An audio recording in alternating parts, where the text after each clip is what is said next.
భగవద్గీతలో 1వ అధ్యాయం అర్జున విషాద యోగం. ఇక్కడ యోగం అనగా కూడిక ఆర్ కలయిక. జీవాత్మ పరమాత్మ యొక్క కలయికను యోగం అనబడును. ఈ కలయిక నిష్కామ కర్మచే గాని, భక్తిచే గాని, ధ్యానముచే గాని, జ్ఞానముచే గాని సిద్ధించగలదు. కనుక ఆయా మార్గములను సాధనను అలవాటు చేయు వాటిని కర్మయోగమని, భక్తి యోగమని, ధ్యాన యోగమని, జ్ఞానయోగమని పిలుస్తారు.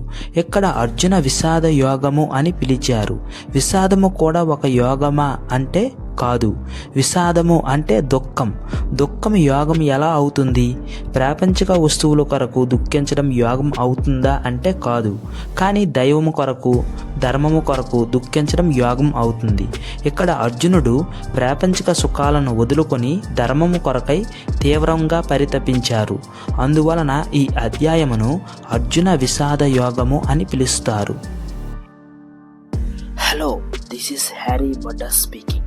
పాండవులు కౌరవులు కలిసిమెలిసి అన్యోన్య మైత్రితో కాలం గడుపుచున్న సమయంలో అసూయ అను వేరు పురుగు దుర్యోధను బుద్ధికి ప్రవేశించి క్రమక్రమముగా అతని వివేకము పోయింది.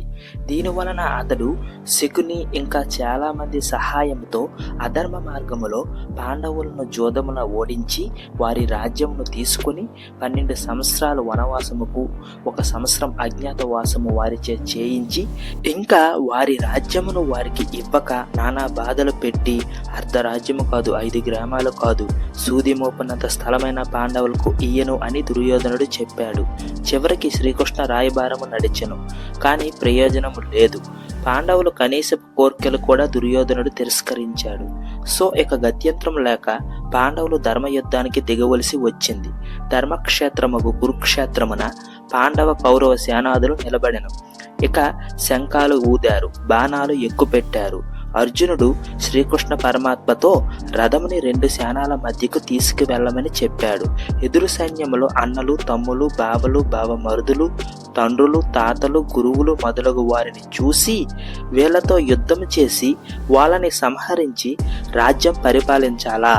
దీనికి బదులు భిక్షాటనము చేసి జీవించుతాను అని పరిపరి విధాలుగా దుఃఖించి గాంధీవము జార విడిచి ఏమీ చేయని స్థితిలో శ్రీకృష్ణ పరమాత్మకు శరణు పొంది ఈ స్థితిలో ఏమి చేయాలో చెప్పాలి అని పాదములపై పడి అర్జునుడు శరణు వేడాడు.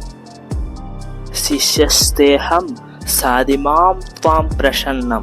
నేను మీ శిష్యుడిని, మిమ్మల్ని శరణు పొందితిని, నన్ను శాసించండి. 2వ అధ్యాయం సాంఖ్యయోగం. మొదటి శ్లోకంలో సంజయుడు చెబుతున్నాడు, ఈ ప్రకారముగా కనికారంతో కంటతడి పెడుతున్న అర్జునుణ్ణి చూసి శ్రీకృష్ణ పరమాత్మ ఎలా చెబుతున్నారు. 2వ శ్లోకానికి వెళ్లే ముందు ఈ శ్లోకంలో కొన్ని విషయాలు మనం గ్రహించాలి. కృప, దయ, కనికారం మంచి గుణములే, కానీ చూపతగిన సమయంలో చూపవలెను, కానీ చూపదగని వారిపై చూపినప్పుడు అవి మంచి ఫలితాలు ఇవ్వవు. ఇక్కడ అర్జునుడు అధర్మము చేసిన వారిపై కనికారం చూపుతున్నాడు. ఇది క్షేత్రధర్మ విరుద్ధం. కావున ఈ కృప ఈ సమయంలో పనికిరాదు. 2వ శ్లోకంలో శ్రీకృష్ణ పరమాత్మ అంటారు, ఓ ప్రియమైన అర్జున, యుద్ధ సమయంలో నీకు ఎలాంటి మోహం ఎక్కడ నుండి వచ్చింది? నీలాంటి వాళ్ళకు ఇది తగదు. ఇది ఉత్తమ లోకానికి దారి తీసేది కాకపోగా నీకు అపకీర్తి పాలు చేస్తుంది. ఇక్కడ పిరికితనము, శోకము, మోహము, మనోవ్యాకులత్వము మొదలైన వాటిని మాలిన్యాలు అంటే డస్ట్గా శ్రీకృష్ణ పరమాత్మ చెబుతున్నారు. శరీరానికి ఏ విధంగా డస్ట్ అంటుకుంటుందో మనస్సుకి కూడా శోక, మోహ, రాగ, ద్వేషాదులు అనే మాలిన్యాలు అంటుకుంటాయి.